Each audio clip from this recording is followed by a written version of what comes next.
Welcome to Let's Talk Micro. Hello, dear listeners. Welcome to another episode of Let's Talk Micro. As always, I hope you had a great week. And you can always find Let's Talk Micro on Apple Podcasts, Spotify, Amazon Music, Goodpods, whatever you listen to podcasts, you can find Let's Talk Micro.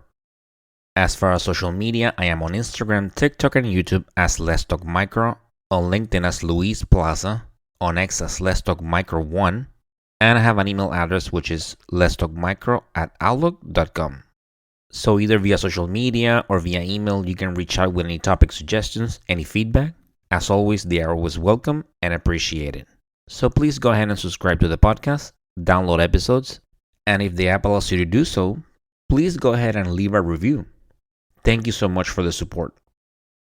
As always, if you haven't checked out the previous episode of Let's Talk Micro, please go ahead and do so. It was a great episode where Dr. Jill Roberts from the University of South Florida, she joined the podcast to talk about the Doctor of Public Health degree, specifically with a concentration in public health and clinical laboratory science and practice.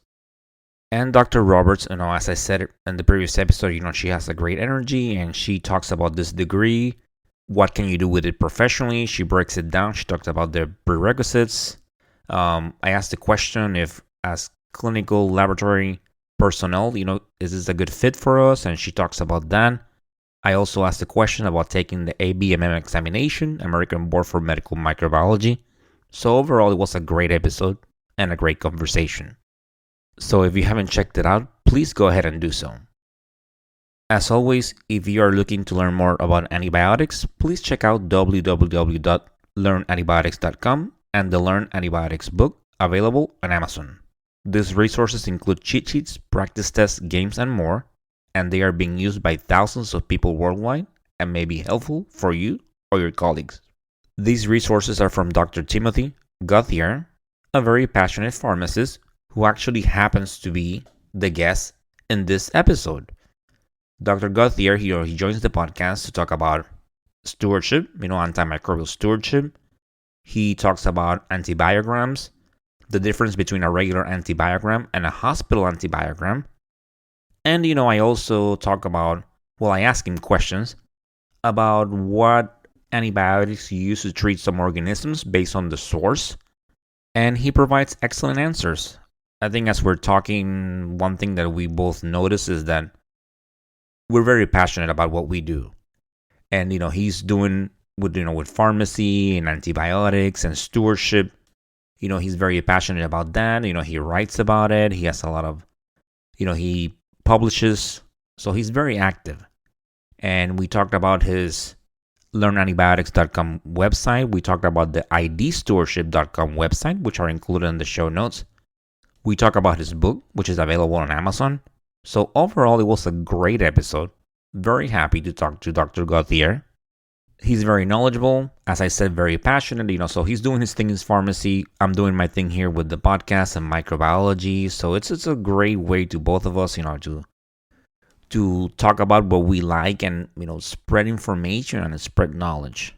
So I hope you enjoyed this episode. And just before we actually go to the episode, as a closing note, sometimes, when guests come in, we all have different jobs, different occupations. Some people might be from industry, some people might be from hospitals. And we always had to, we like to put a disclaimer out there that the opinions that we have in this podcast, they do not reflect those of the employer. So they actually, those opinions, and those views that are expressed in the podcast, they are those of the interviewee, and they do not necessarily reflect the opinion, position, or policy of any former, current, or potential future employer. If you want to support the podcast, as always, with your support, maybe I can continue bringing more content and go to conferences, which is I like to do, and meet guests. So if you want to help out, you can always, there's a Venmo link and there's a Buy Me a Coffee, KO-FI, which are provided on the show notes. I appreciate it. And like I said, I really enjoyed this episode, and I asked Dr. Gauthier about what his favorite organism is. An idea that I got when I was a guest at the Breakpoints podcast. Shout out to the Breakpoints podcast. And he provides his answer, and it's a great one. So, great episode, great information. Let's go ahead and listen to it. So, those of you that listen to the podcast, when I'm doing my introduction, let it be before an episode about an organism, or if I have a guest, we always take a few minutes to talk about the previous episode, give a little intro, talk a little bit about what the episode is going to be about. And sometimes, you might be hearing me talk about a book called Learn Antibiotics and a website called learnantibiotics.com from Dr. Timothy Gauthier. So today, he's here with us in the podcast. Very excited. Dr. Gauthier, welcome to Let's Talk Micro.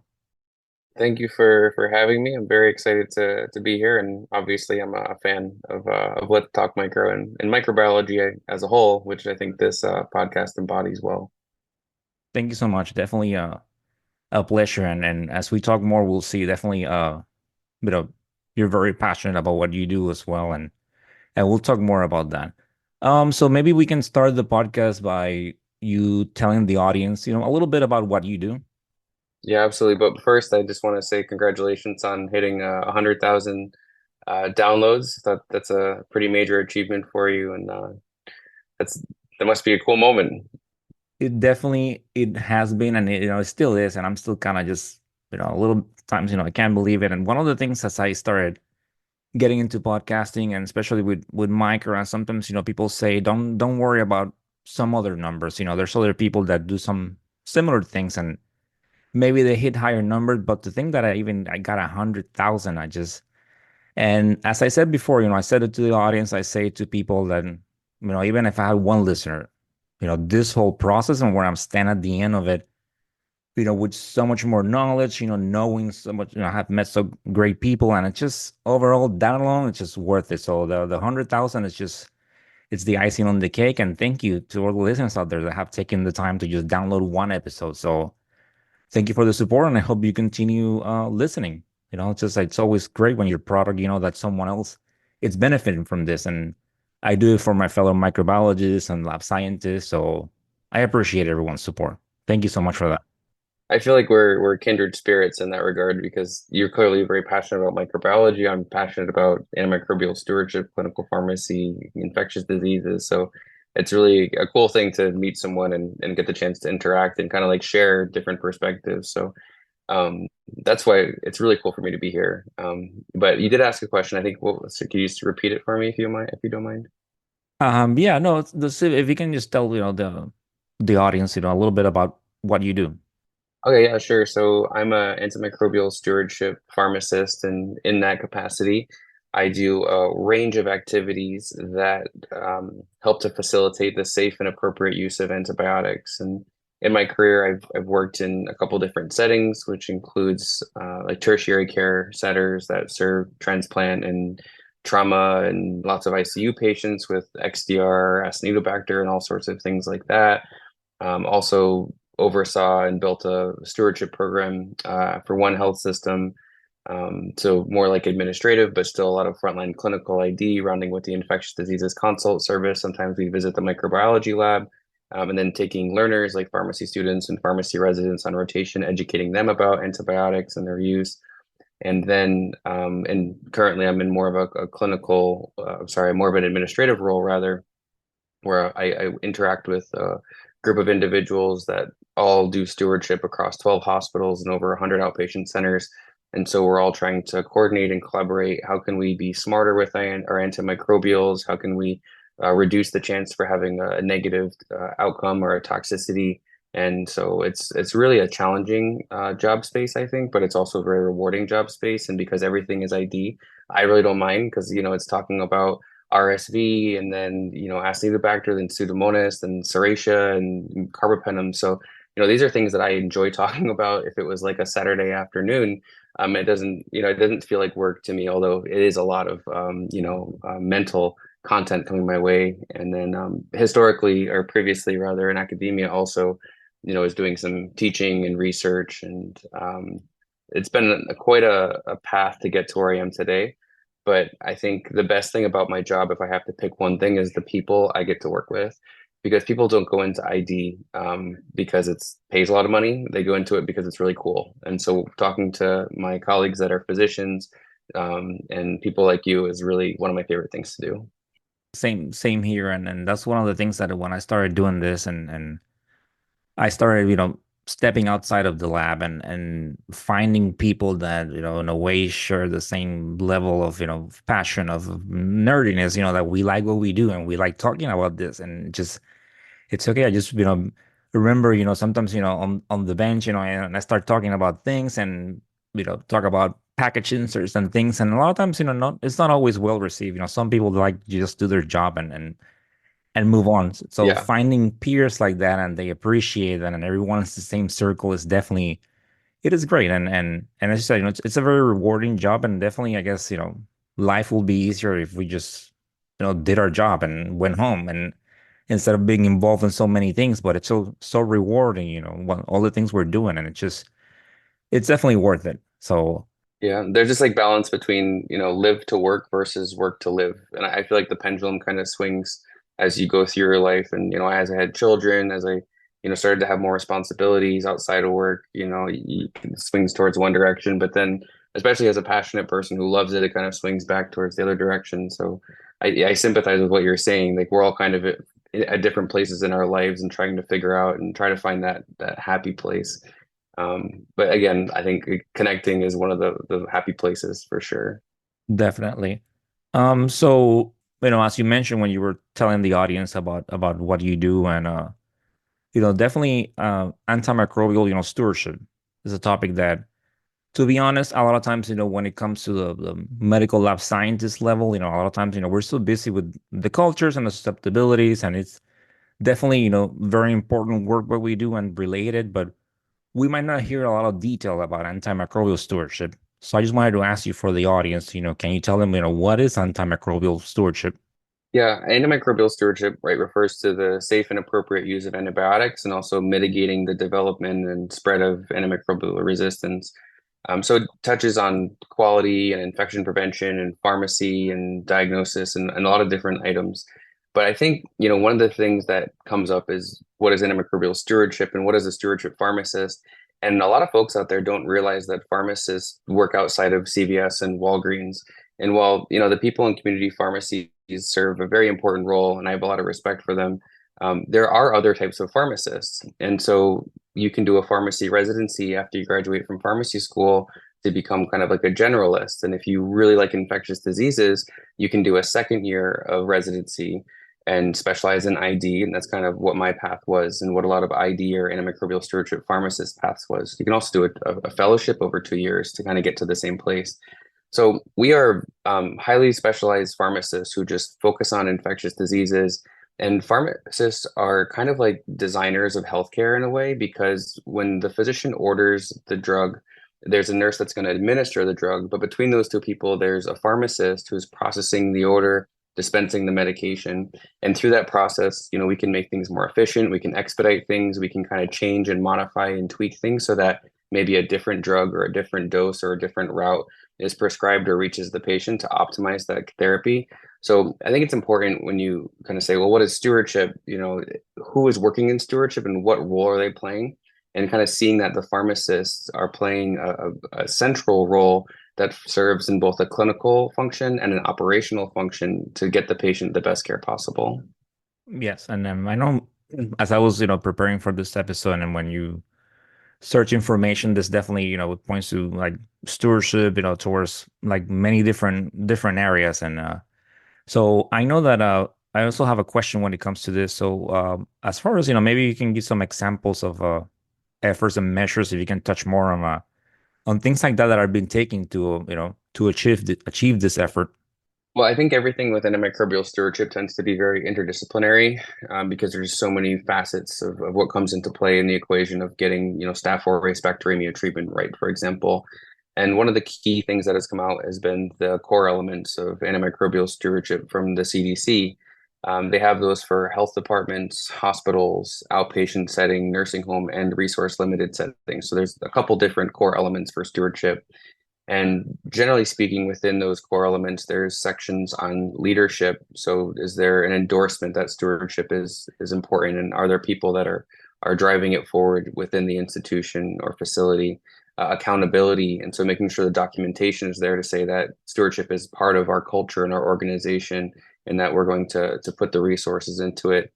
Pharmacy expertise is also one of the items that you'll find in the core elements for hospitals. So they call out, hey, you need a pharmacist in order to assist you with your stewardship program. And then action and tracking are two other elements of the CDC core elements, and there's just so much that goes into that from things like a 48-hour antibiotic timeout to what's the data that we have? Do they still need to be on vancomycin? Can we de-escalate or streamline? To working on things like an antibiogram specific to an ICU to say we should be using more or less empiric Zosyn or cefepime or meropenem or something like that. Fundamental things like going from IV to PO with antibiotics or renal dose adjustment to more advanced things like using a rapid diagnostic test from the lab and saying, hey, this is positive for KPC. We need to escalate therapy and doing that quickly and communicating and getting the right drug to the right patient for that. So there's all these different elements that can fall under like action and tracking within the CDC core elements. And what kind of goes along with that is the reporting and then finally education.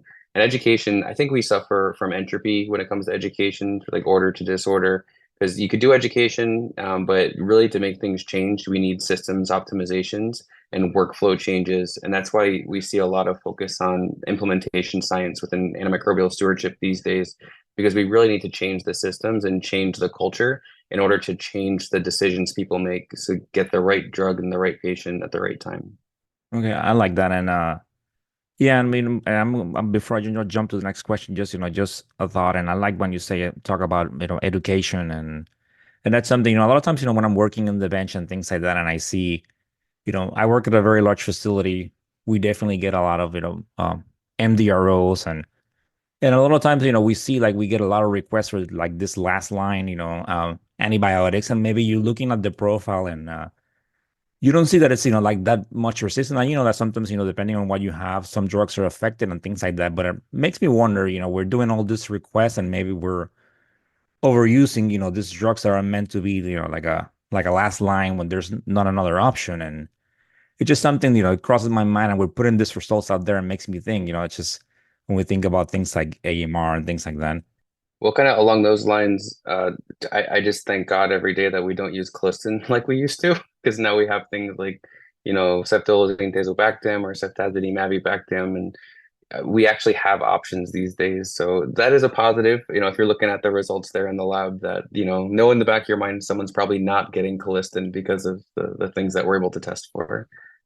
Yeah, that's definitely, I agree with that. So you mentioned, right, antibiogram, and I know that there's a difference. And when you talk about, right, so the results that we put, the susceptibility profile, so that will be an antibiogram, but then we talk about something called a hospital antibiogram. Can you talk more about that? Yeah, this is a great topic, and it's actually a lot more confusing, I think, than people realize because it's kind of sold as this simple thing that tells you what is the bug and what is the drug and what is the likelihood that a drug is going to cover a given bug. But when you start to dive into, how antibiograms are made and how relevant is this to my specific patient, it really starts to fall apart quite a bit. So antibiograms are good for giving us a pulse and a snapshot on kind of what's going on from like the hospital antibiogram, which is a cumulative document that's going to take all of your isolates, and you can select out different isolates depending upon if you want to include them or if you have enough to include, following the different guidelines that are out there for producing your antibiogram. But as you go through that process, it kind of tells you, hey, for example, Staph aureus, it's like 50-50 for MRSA, MSSA, or your ESBL rate is probably like 15 to 20% for E. coli. Or nitrofurantoin is a fantastic drug for E. coli, but it's only for cystitis, so that's kind of a shortfall. But it can help you to spread those messages. So the antibiogram, the cumulative antibiogram or hospital cumulative antibiogram does give us some information like that, whereas the patient-specific or isolate-specific antibiogram, would help us more tailor the treatment to that specific patient.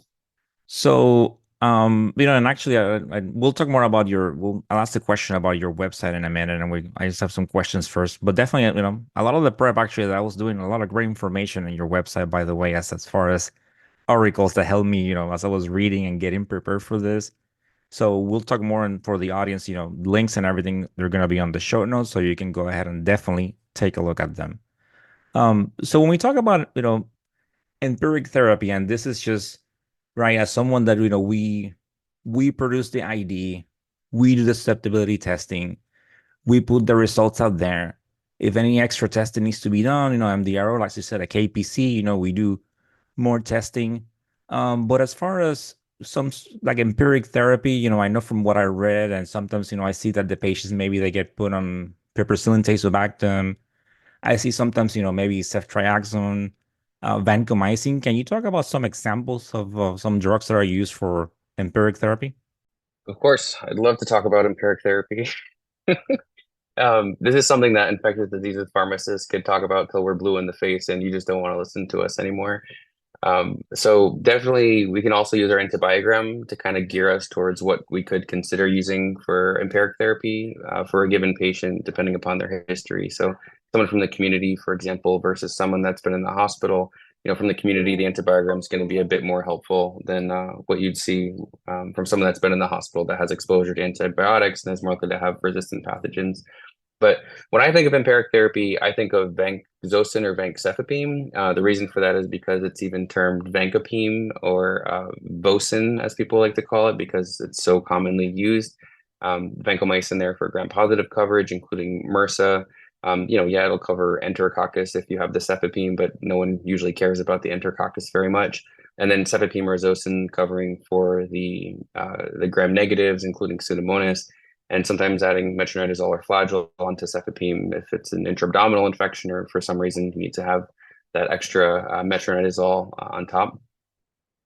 Um, so when you start someone on the empiric therapy, I, there's a program out of the UK which is start smart and then narrow, and I really think of that a lot. What can we use today to start the person on the right treatment? Not everybody needs to get vancomycin.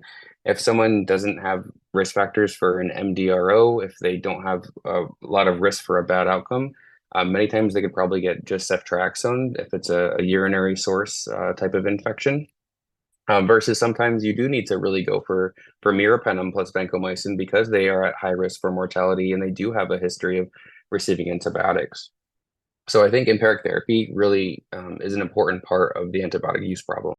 Well, and building on that, as far as education, do you like maybe make some recommendations if you see that maybe they're starting on something that maybe the patient, the history and maybe shouldn't warrant something, as you said, maybe not using meropenem right away, or is it something that you do, like you provide some education on that or not? Yeah, so like a way that you can look at stewardship from the direct patient interaction, like clinical infectious diseases way, or you can look at it from like an antimicrobial stewardship programmatic way of achieving your goal. So for example, if I was at a small hospital and I was the pharmacist there, I'd probably just look at every patient on antibiotics every day. I'd look at their profile, make sure everything looked good, and make interventions directly, talk to the infectious diseases doctors routinely, maybe internal medicine if they didn't have one, if it was that small of a hospital. And then directly through that interaction, I would know what we use, when we use it, why we use it, what are the barriers for getting the interventions accepted, why people are starting certain antibiotics. I could go educate those people about, hey, you chose to use a fluoroquinolone this time. If we had gotten more information about the allergy, but we could have avoided that. Or, hey, this person had a history of ESBL. We didn't recognize that earlier. Make sure they know so in the future they can change it. So changing the workflow, changing the system, including education, that's one way to do it. Another way is to do like the more programmatic way, which is get your data and say, okay, we have this much meropenem use. Is this more or less than what I expect? And then from there, who's using it in what areas? What kind of isolates are we seeing from the microbiology lab? Are we seeing a lot of ESBL? So it makes sense that we're seeing this much meropenem use. Do we have a large patient population that's at high risk for mortality and gram negative that's in a certain section of our hospital? And so that makes sense. And then which prescribers should we collaborate with in order to promote the more rational use? And again, that's not always de-escalation. Sometimes that's also escalation. And so there's really a clinical infectious diseases frontline way, and then there's a stewardship program way, and there's not a right and a wrong way. And I think honestly, the best model is to have a collaborative, dual-edged approach where you have your data and you're using your data to drive change, but you're also owning it and championing it and being the kind of the face of the program. And again, stewardship is very variable, and that's one of the themes in stewardship is just variability because every hospital has a different patient population, They got a different physical facility. The people there have different skill sets. The micro lab has the ability to do things and not the ability to do other things, and it all changes over time. So it's really, for me, I think of it like a puzzle, which is a lot like the infectious diseases patient. So I think it's a really a pleasure to work in this kind of environment and have the opportunity to have a positive impact. But I think it is a good spot for curious minds because there are so many pieces to this puzzle, and you need to be actively engaged to really push it forward. Okay. And I got excited thinking, talking about therapy and things like that. And I was gonna ask before I asked the next question, just to jump back real quick to the antibiogram and the hospital antibiogram, right? So in order to, we can to get all the right information in, and sometimes, comes to mind, things like the say for like the toolkits for breakpoints and things like that. Are there any like resources out there that people can go to if maybe they're a little lost on how to compile one and get all the right information they need in there? There are a number of different resources. So, I have a blog post, for example, about antibiograms that's kind of fundamental and gives basics of what is an antibiogram, what are some nuances with the antibiogram. That was with Julie Justo, who's a infectious diseases pharmacist who now lives in like the Northeast area. She's an amazing person. Anytime you see her name, the publication is going to be a solid one. So really cool to kind of co-author that with her. So that's one thing that is, if you want just a general quick, what is it about, that can help. There's the CLSI M39 document if you want the every single detail you ever wanted in your life about antibiograms and susceptibility testing related to it. Um, and I'm sure you could tell me more than I could tell you by far about these CLSI documents. And then there are various publications. So, for example, the Journal of Clinical Microbiology put out a publication in 2022 that was all about, what are the updates to the M39 and trying to put it into context. And I think those types of mini reviews that people put out are really helpful because I might have a specific question about why this change happened, and those types of documents help me understand like the context of those changes. So it kind of depends. Like, are you looking for the technical specs? Are you looking for a general introduction, or you want to know like what's new with what just got updated? And there's different resources for different questions. Definitely a lot of resources, and something that I have talked here over and over again, with social media, a lot of people in the community, let it be pharmacy, microbiology, infectious diseases, they're out there publishing a lot of things and putting a lot of great content. And one thing that I repeat over and over again, everyone is very nice. They want to help. So far, all my experiences have been positive, and even a quick email, people just say, "Hey, yeah, of course," and they might help you out. So it's definitely some, with technology the way it is, some great opportunities if you want to learn, if you have any questions, if you want to find out information. Definitely a lot of people out there that they're publishing and they're willing to help out. I completely agree with you. But think of it this way, right? When I started as a pharmacist, I was like intimidated by everybody because they had more experience than me. They were smarter than me. I was just like this new person. And, you get a level of like imposter syndrome, as a new grad. But then I learned that people have spent decades studying topics and they spent so much time and energy and effort pondering questions. And you want to know the answer to the question that they've been working on. So for you to ask them that question, it actually makes them feel good. It shows how valuable they are. And I would really encourage people to not hesitate to ask questions, to experts, even though it can be very intimidating. I've asked people from around the world various things, just shooting an email from, their contact information off of their publications, and I almost always get a response. So that was something that was eye-opening for me. But so don't hesitate to reach out to people. They're more than happy generally to answer your questions, and they've spent all that time, so let them answer the question. Yeah, 100%. I agree, and I share that feeling, and yeah, me working in the lab and not stepping out of it a lot of times, and then I start doing this, and I'm like, okay, I see these people that they're known in the community, they're quite knowledgeable, a lot of experience, and I'm like, okay, well, maybe what can they say? Like no, and so just a question, hey, can you come to this podcast and talk about it? And they're like, yeah, of course, I'm happy to do that, and a lot of people. So yeah, this Yeah, and a quick question for them can take honestly 30 seconds to give you like the best answer you could ever get in your life. So, and if you don't get an answer, what's the harm? exactly, yeah. All right, so as a bench microbiologist, that like to think something more about what I do. And I wanted to ask you some questions about when it comes to like treating when we have cultures, and I want to ask about urine cultures and blood cultures. For example, like some examples of drugs that are used, right? Keeping in mind maybe the patient, the organism is, fairly susceptible, and excluding things, like intrinsic resistance and things like that. So if we have an urine culture, and let's say we recover an E. coli, so what is, typically used to treat that? I think as a starting point with all antibiotics, beta lactams are just, on the top of my list. They're generally the safest and least toxic group of antibiotics. They don't always have a role in all circumstances, of course. And they're not even my first on the question you just asked. But as a whole, when I try to think of an antibiotic, I almost always think what beta lactam could be used for this infection. Specifically for E. coli causing a UTI, I think of nitrofurantoin. I love promoting the use of nitrofurantoin. It's a drug that isn't associated with induction of resistance and doesn't cause a lot of resistance to itself, like we see with things like the fluoroquinolones, for example. It's inexpensive. It's oral. It doesn't have a lot of toxicities. It can cause toxicity if it's used repeatedly or for prolonged courses, or there can be like pulmonary fibrosis problems. But generally speaking, nitrofurantoin is an absolutely fantastic drug. And if you're using it as empiric therapy for someone with a suspected E. coli cystitis, then you're going to hit that organism like 95% of the time, which is absolutely fantastic compared to like a Bactrim or a quinolone, which is probably more in like the 70% range, give or take 10%. And of course, there are beta lactams that could be working for UTI, but as a whole, beta lactams tend to need longer durations of therapy and aren't quite as good as some of the other drugs we have out there for UTI. So I'd say that's more patient specific, case specific, in terms of what would I pick second line, third line, and whatnot. Okay, and then what about, for example, if you recover Pseudomonas aeruginosa? So for me, if there's an organism that I don't expect to recover, my first reflex is like, why is this organism here?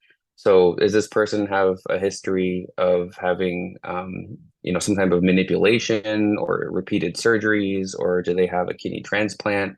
And, that would also kind of lead to some more questions about what is the appropriate treatment in this particular individual? Are there drug interactions we have to worry about? Is there renal function, dose adjustments, types of things? Is there a source that needs to be investigated in order to be controlled?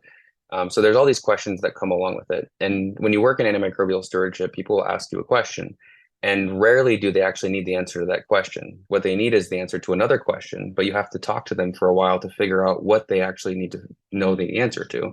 So for example, if you say, go back to the first question, if you have an E. coli in the urine, what do I use? Well, the first question should always be, what are the patient's symptoms? Why do you think they have a UTI? And you establish that, okay, now we think this person has a UTI because they have dysuria, frequency, urgency, whatever. And then you say, well, what type of UTI? Is it upper UTI? Is it lower UTI? Do you think they could have an abscess? Could they have sepsis and a UTI? And that kind of guides you to what organism, what level of resistant. I guess we're talking about E. coli, so we know the organism, but that helps you with drug selection. So that's just kind of an example of, you have to ask all the questions in order to get to a reasonable answer. In an ID, there's like no black and white hardly. So it's all, I like literally have a cup with me right now that says it depends on it. It's engraved, because the answer to every question in ID is it depends. So our jobs is to kind of help navigate to what does it depend on, and then use that to make a rational decision, because there's a lot of answers that are correct, but which one are you going to pick for this patient right now? Wow, that was great. Yeah, and if you have a Enterococcus faecalis, and on a side note, I really like your answer. This is something that when I'm curious about something and I'm asking questions, and I hope that a lot of people are out there, you just deliver like more than I ask, and I really like that. It's just something great when You get that much information and it helps you understand better.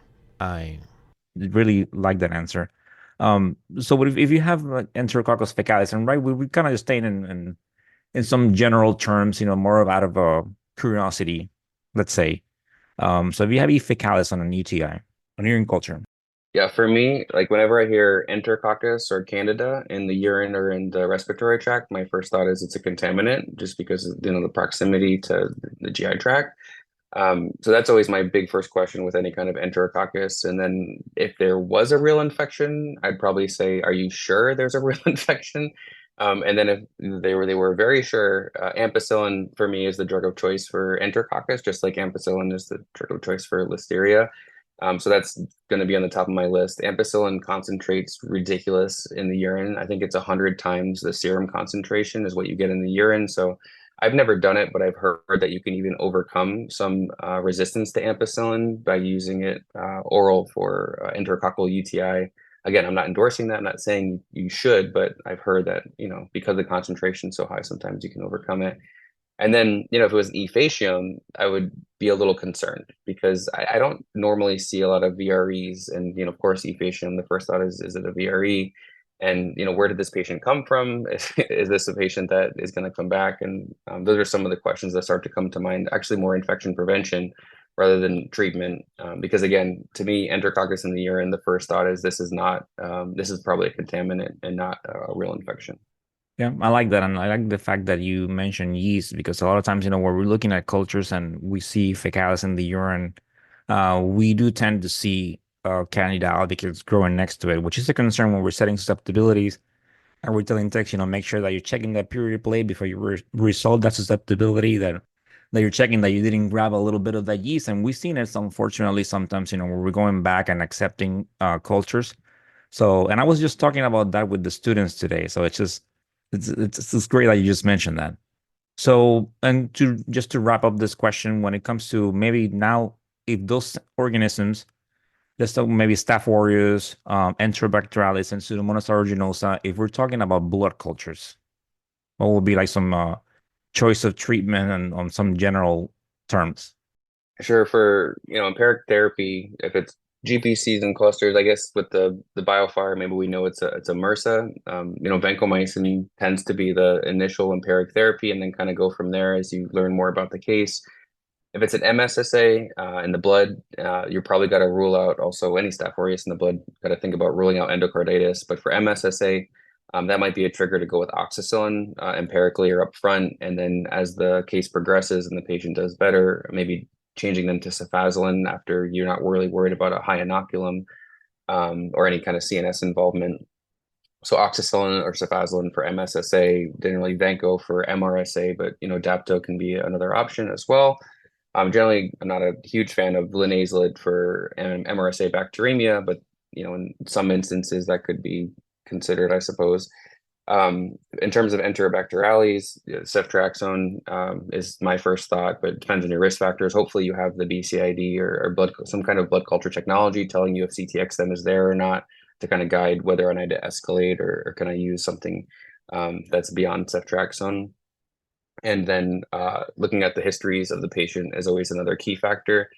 That's something that I feel like it comes up over and over again. Do I need to use meropenem for this Pseudomonas? Well, look at the patient's history. That's going to guide you onto what you should do when the data is available.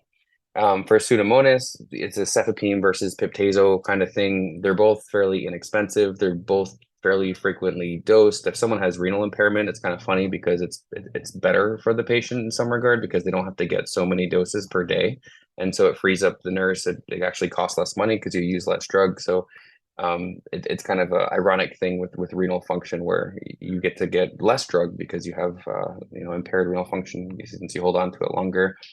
And then I think it's surprising too that meropenem isn't always better for Pseudomonas. And if you look at your hospital antibiogram, you may find that to be true. So people think, oh, carbapenems, they're cannons, they're big gun drugs, but they don't always provide better empiric therapy for Pseudomonas. So you got to kind of look at your local data to guide that. And then I would definitely not use tigecycline for Pseudomonas bacteremia. That would be a double no-no, given tigecycline doesn't cover Pseudomonas and isn't great for bacteremia.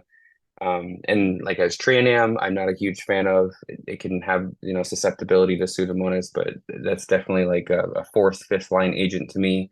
Quinolones, they have so many toxicities. We could talk about toxicities, the quinolones for the next 3 hours. And so you have to have a reason to be using it if you're using a quinolone. And I would probably want susceptibilities to it before I would use it for a Pseudomonas bacteremia.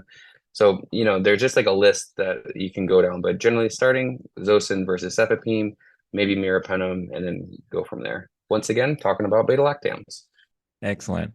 I mentioned in the intro about that I mentioned your website and your book, and definitely this question, and you can tell by your passion and what kind of led you to create this. And but I'm still gonna ask it. So when it comes to this, you're a pharmacist, and then you teach, and then you decide to create like a website, and then more recently a book. So what kind of led you or motivate you to create these?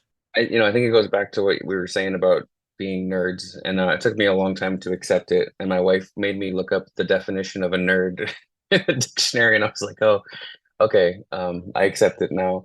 But it gives me a creative outlet, and that is something that I really think is important. So if you're building, I don't know, wooden boats out of, pieces that you order online, or you collect coins, or you have another business that is totally unrelated to your profession, like maybe that's your escape, your creative outlet. And I like writing a lot, and I just love ID. So like having a way to share all these thoughts in my head about how to be more efficient and how to do things better based on what I learned, like that's what the blog allows me to do.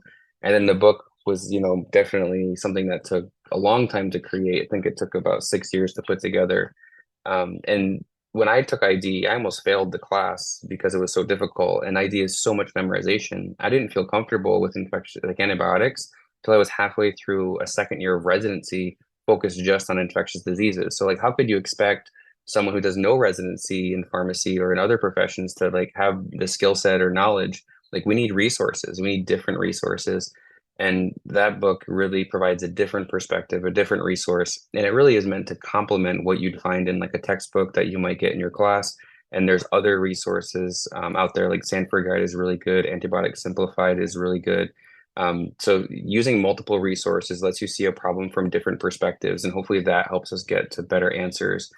And that was kind of like the one of the big motivators there. It's just cool. It's cool to, use your brain to create something new. I do want to plug that if you are looking for some way to be creative in your career and in your life, one way that you see success with people, especially on social media, is they take a career sorry, they take a skill that they've learned, and they take a skill that they're naturally good at, and they combine them, and then they become very successful. Kind of like you're naturally good at podcasting and this process, but then you acquired the skill with the knowledge of microbiology. I kind of did the same thing with pharmacy and writing and clinical pharmacy and stewardship. So if you just pay attention to what you're good at naturally and just let it happen, it also is it's going to be a little bit easier because it's a natural fit. I completely agree, and definitely, and I encourage people, if you're thinking about something like this, and you have ideas, and it's a great time. They're definitely, like I said, there's social media. You can write, you can do blogs, you can do podcasts. Definitely, I highly encourage them. Just make sure that, right, you be responsible about it, and the information that you're putting out there, it's accurate, and it's correct. So just make sure that you do your research. And but other than that, just, yeah, go for it. It's great. And I like how you said, that, right, this is a lot of information. When you were going through that class, when we sit at that bench, and maybe we train for, depending on big hospital, we tried about 4 weeks before you kind of on your own, depending on the experience. But still, it's a lot of information. You see the susceptibility, and see all this. What do I do? What this and that, and so many things that I encountered as I was going along. And so I'm like, hey, let me share what I know. Let me share maybe some tricks, things that I learned. Let's make it easier, right? And while you are on your commute, while you are, I don't know, doing laundry or whatever, just maybe you learn a little bit of micro, 20-minute episode, and you learn something. And I have another like example where there's a guy that we make hard enamel pins and sell them online. They say things like, antibiotic defender, and they're like nerdy things, but he's an ICU physician. And he just likes to design things and draw. And so that's one thing that he does. I met another physician, an infectious diseases physician, who has an online shop where he has all these like cute pineapples that, they're stickers and they're emblems or whatever. And, it's kind of like just a really neat way to combine what you've learned and what you are good at. But it doesn't have to be like for education. It doesn't have to be for like writing a book. They're just be creative. Like think of a way that no one's doing it, and then just like do it. And I don't think we encourage each other enough to be like spontaneous and creative and like you like whoever's listening to this, if you are like you're a smart person, like you're a capable person. So don't take that for granted. And I think you should feel encouraged to try to start something new. And we need to, I think, tell each other more, especially in the microbiology, infectious diseases area, because you're very smart. I mean, you pick the best specialty that's out there, right? Yeah.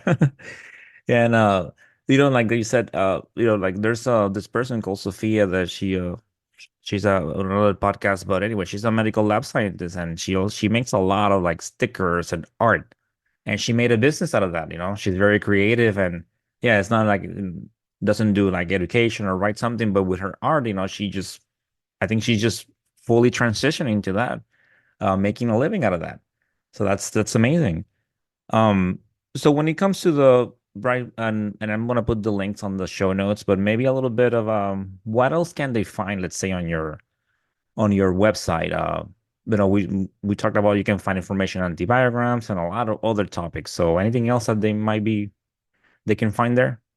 Yeah, just briefly, the learnantibiotics.com website has content for, cheat sheets, practice tests, fill in the blanks, a bunch of different types of games, like Jeopardy games that you can play to help you try to learn about infectious diseases and antibiotics, antifungals, antivirals, even some biostatistics information. But then the main website, which people typically know about, is idstewardship.com, which that has a section for blog articles about things on infectious diseases and stewardship, content kind of focused towards residency, pharmacy residency, and clinical pharmacy, reality versus expectation. One of them I actually have was written by a person that worked in the microbiology lab and transitioned to being a pharmacist. And she wrote about what was it like to go from, being in the lab to now being in pharmacy school. And I believe she's just finishing her PGY2 in infectious diseases, which has been really cool to see her progress over the years. Those are a couple areas. There's a free antibiotic study guide section, which has like a picture of the antibiotics, some things to know that are really important about it that I would put on a test probably if I was your professor. And then some links to some of the relevant articles or guidelines about that antibiotic. So there's quite a lot of content on there, and so I recommend you check it out, or don't, but it'll be there either way. Okay. Yeah. And so once again, listeners, after you finish this episode, you can go ahead and check the show notes. So the links. So as we start, closing the episode, this last question, I kind of I did this when I was on the Breakpoints podcast, earlier this year. We were all asked this question. Shout out to the Breakpoints podcast and thank you for having me on. It was a great experience. So do you have a favorite organism? And if so, which is it? And I'll go ahead and share one too afterwards. I think this is a really fun question, and I love that Breakpoint asked this question or parallel questions as well. Personally, I feel like my favorite organism changes from day to day. At one point, I was composing a list of an organism for each state, and that was a really cool way to learn about different organisms that somehow have a relationship with a state across the United States. But I think, to be honest and true to myself, back in 2017, I was so interested in Serratia that I wrote a blog post about it. And actually, there's a Instagram handle called Stylish Streaking, and she had posted a picture of Serratia, that nice red color, and she allowed me to use it for the post. So that was a really cool thing. The color obviously is pretty neat and interesting. The fact that it was named by an Italian pharmacist, kind of has some kind of overlap with me as a pharmacist. And interestingly, it was named by a pharmacist, but after someone who pioneered steamboat engineering and technology. So that was kind of like an interesting science connection. The fact that it's potentially linked to human miracles because of, staining the color of foods red, and maybe that was seen as blood. So that is like a whole, area of interest. That it was kind of sneaky and that we didn't really know it was pathogenic for a very long time. And now it is considered pathogenic, and the discussion with like AMP-C induction with Serratia, and is it really important and relevant to not use ceftriaxone? So that part I think is pretty cool. And then finally, the military using it in tracer experiments on humans and the civilian population, unbeknownst to the civilian population. And possibly killing at least one person in San Francisco through that, because using it as a tracer organism, it'll grow really well after the fact. So for those purposes, those reasons, I think I have to pick Serratia marcescens. That's a good one. And when it has yeah, when you it's always, when the visually when we see it on the plate when it's pigmented, I mean there's a lot of that's non-pigmented, but when we see that nice red color, yeah, it's definitely something. So for the audience, yeah, I told everyone, it's Pastorella. So I want to mention another one. So Pastorella, combines, your knowledge of media, biochemicals, and what we do. So it kind of makes us think a little bit. Unfortunately, sometimes, we can be a little bit linear and especially with things like moldy tough, and people make assumptions about it's not growing in this media, but they don't do a gram stain. So it kind of makes you think, and it doesn't follow the typical pattern that gram-negative rods that grow media do in the lab. So it doesn't grow MAC, and it combines, indolent oxidase. So, but another one, and this is not visually, and my nerdiness levels are going off the charts, but this is because of the smell. And that's Alkaligenes faecalis. It has like that very sweet smell, and the reason that it's exciting and I like it, it's because, sometimes, especially when I was learning and coming up, it can be a little monotonous, and you see the same things. You see Staph aureus, you see E. coli, you see Enterococcus.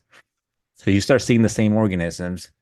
And then, I don't know, you open that incubator and that smell hits you, and you have something different, right? So it's just about being challenged on the job, seeing more things so you learn more and you recognize more bugs. So I'm sure some in the audience, might be identifying with that. If you're not a micro person and are listening to this, I'm sorry. I know that one of the big things that you don't like about micro is the smell. Um, so apologies, but that's what I like that one. That's really funny. Definitely, I associate the microbiology lab with that like agar smell that you get when they're opening and closing the doors. Yeah, and generalists, yeah, they don't like it at all. They try to stay away from us.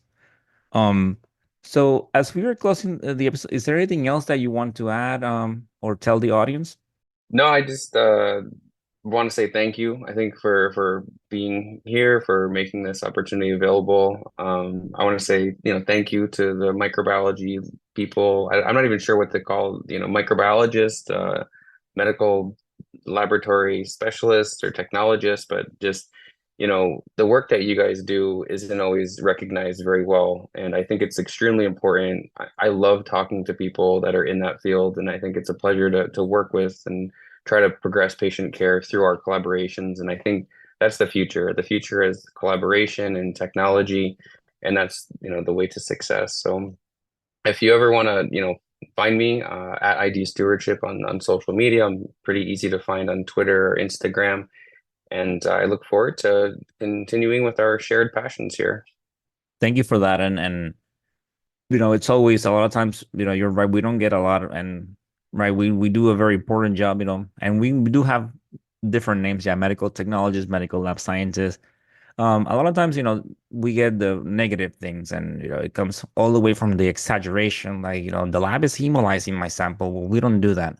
Um, all why this hasn't been worked on, or why isn't taking so long, and it's a process. These organisms, they take time to grow, and you're gonna have to be thinking ahead of time, and one misstep and it costs you time. So it's definitely great when we hear this. So I appreciate that, and it's also great talking to people outside of the lab. Typically, the pharmacists, we do get some students rotating, but a lot of times you have more contact, with like our director and things like that. So not a lot with the medical lab scientists. So I always love when I talk to infectious disease physicians and when I talk to pharmacists. So thank you so much. This has been great, and you gave us so much information. So on behalf of the listeners and myself, thank you for taking the time to be on Let's Talk Micro. Thank you. My pleasure. It's been fun talking micro. All right. My pleasure.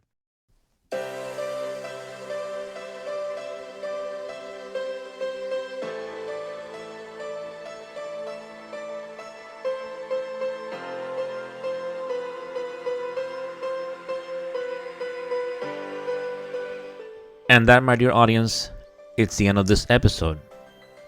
I hope you enjoyed listening to Dr. Gauthier talk about antimicrobial stewardship, antibiograms, his favorite bug, and more. I love talking micro. and I enjoy this conversation with him. I hope you enjoyed it too. As always, stay tuned. Great things coming your way. You know, one of the things that he says in the episode, he congratulates me for the over 100,000 downloads. And that's all to you. Thank you so much for the support. I'll continue bringing great content to you. So, as always, continue bringing that passion to what you do. It's so important. You do such great work. So, as always, stay motivated, stay safe, and of course, continue talking micro. Until the next time. Bye.